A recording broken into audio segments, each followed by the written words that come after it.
আন্দোলন হটাও, ইপিজেড বাঁচাও। একদিন এই উত্তরা ছিল অন্ধকারে ঢেকে। রাত্রির বুক চিরে কর্কশ হাহাকার ভেসে বেড়াত বুকে। চুরি, ছিনতাই, নিরাশার ছায়ায় ঢাকা পথঘাট।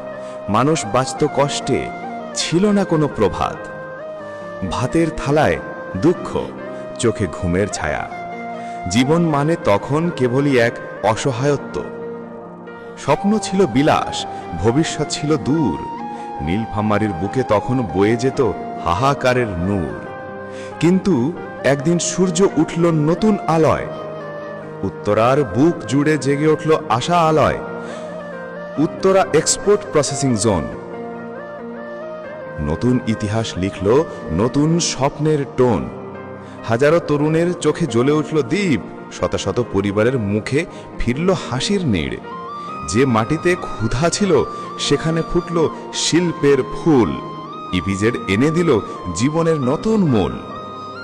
কিন্তু আজ আবার সেই আকাশে জমেছে মেঘ। ভুল বোঝাবুঝি, দাবি দাওয়ায় নামছে দুঃখের রেস। বন্ধ হয়ে যাচ্ছে কারখানা, থমকে যাচ্ছে প্রাণ। হাজারো শ্রমিকের মুখে আধার, বুক ভরা আহ্বান। তবুও আমরা হাল ছাড়ি না। আমরা জানি এই ইপিজেড শুধু ইট কাঠের গড়ার দেয়াল নয়, এ আমাদের ঘাম, রক্ত, ভালোবাসার জয়। এই মাটি আমাদের স্বপ্নের মাটি। এই উন্নয়ন আমাদের গর্ব, আমাদের সাথী। তাই বলি একসাথে হৃদয়ের সুরে, আন্দোলন হটাও, ইপিজেড বাঁচাও। এটাই আমাদের জীবন, এটাই আমাদের ভবিষ্যতের চাবিকাঠি।